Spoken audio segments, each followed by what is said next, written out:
Assalamualaikum warahmatullahi wabarakatuh. Hai anak-anak ibu yang kelas 9, kita lanjut ya ke materi yang selanjutnya di bab 2, yaitu mengenai rangkaian listrik arus searah. Nah, untuk rangkaian listrik arus searah ini yang akan kita bahas itu adalah mengenai arus listrik, hukum Ohm dan hambatan listrik, dan hukum Kirchhoff. Nah, topik ini sebenarnya bisa disebut juga dengan listrik dinamis atau listrik yang sudah mengalir atau bergerak ya. Apa sih tujuan pembelajaran kita untuk mempelajari materi listrik dinamis atau rangkaian listrik arus searah ini? Jadi tujuannya itu adalah setelah mempelajari materi ini, anak-anak ibu sekalian mampu mengidentifikasi jenis rangkaian listrik terbuka dan rangkaian listrik tertutup.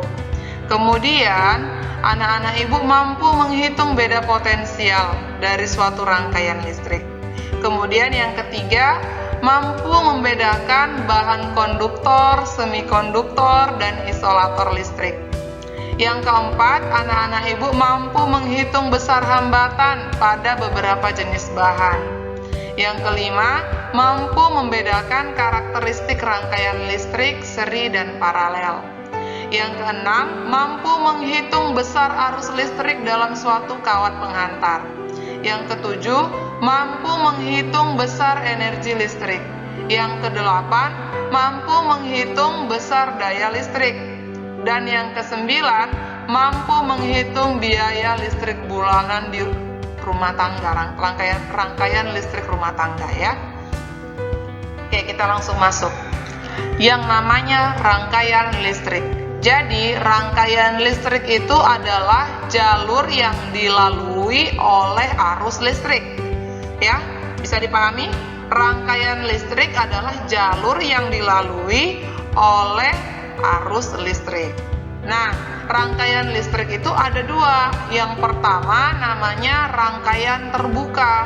Kalau rangkaian terbuka tidak ada arus yang mengalir. Kalau dia yang kedua namanya rangkaian tertutup, ada arus yang mengalir. Untuk lebih memperjelasnya kita lihat gambar berikut ya. Nah, ini adalah contoh mengenai rangkaian terbuka dan rangkaian tertutup. Maksudnya ketika rangkaian terbuka, kalian bisa lihat di situ adalah saklarnya terbuka. Otomatis kan kalau saklar terbuka, arusnya nggak ngalir dong. Sama ketika kalian menyalakan lampu di ruangan, ketika kalian tekan tombol saklarnya, barulah dia itu menjadi rangkaian tertutup. Nah, ketika kalian off-kan saklarnya, dia menjadi rangkaian terbuka, sehingga lampunya mati atau padam. Kita lanjut nih, anak-anak ibu sebaiknya memahami mengenai simbol komponen listrik.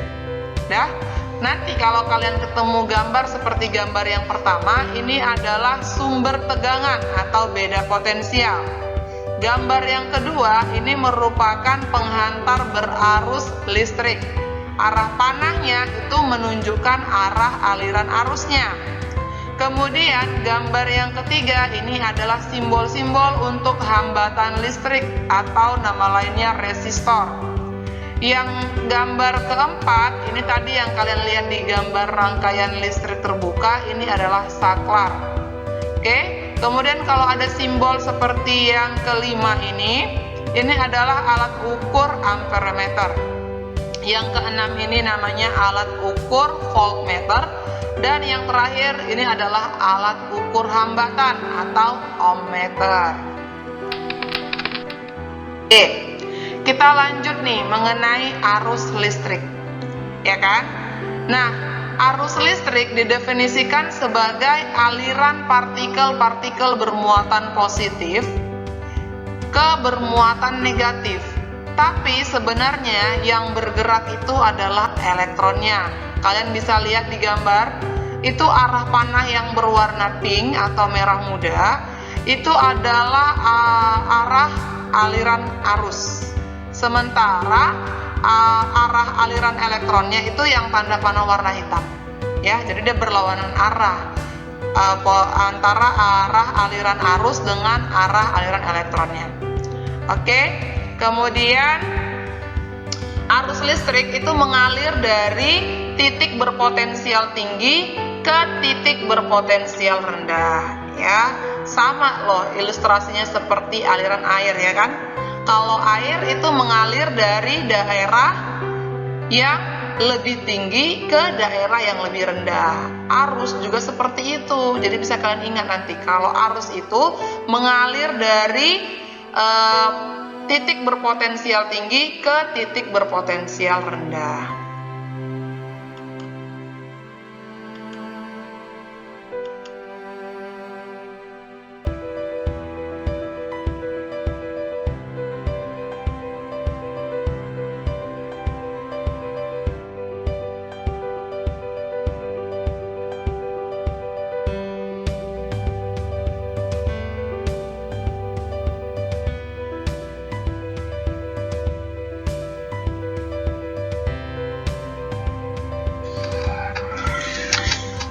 Nah, untuk besar kuat arus listrik, ya kan? Apa sih sebenarnya kuat arus listrik? Jadi kuat arus listrik itu didefinisikan sebagai besarnya muatan Q yang kalian pelajari waktu di listrik statis, pasti udah nggak asing lagi mendengar kata muatan, ya. Besar muatan listrik Q yang mengalir setiap satuan waktu, ya kan? Kita secara matematis menuliskannya I sama dengan Q per T. I itu adalah arus listrik, satuannya ampere. Q adalah muatan listrik, satuannya coulomb. Oke, T itu waktu, satuannya sekon. Oke, sekarang kita masuk ke hukum Ohm. Nah, apa sih bunyi hukum Ohm? Jadi, si Ohm mengemukakan mengenai suatu konsep hukum yang berbunyi tegangan pada ujung-ujung suatu komponen listrik itu berbanding lurus dengan kuat arus yang mengalir pada komponen tersebut. Asalkan suhu komponen tersebut kita jaga konstan atau tetap. Nah, secara matematis bunyi hukum Ohm tadi itu bisa dimasukkan ke dalam sebuah persamaan, yaitu V sama dengan I kali R. Nah, di sini berarti jelas ya kalau tegangan itu berbanding lurus dengan kuat arus dan hambatannya, ya. Nah, V itu adalah beda potensial, satuannya volt, I itu arus listrik, satuannya ampere, R itu hambatan listrik, satuannya ohm. Baiklah anak-anak ibu, cukup sampai di sini dulu materi yang kita bahas mengenai rangkaian listrik arus searah. Untuk pertemuan selanjutnya akan kita jelaskan mengenai hambatan jenis suatu resistor atau kawat, kemudian mengenai rangkaian seri dan paralel, kemudian mengenai hukum Kirchhoff, dan menghitung biaya tagihan listrik rumah tangga. Oke, cukup sekian pembelajaran kita hari ini. Kurang lebihnya Ibu mohon maaf. Assalamualaikum warahmatullahi wabarakatuh.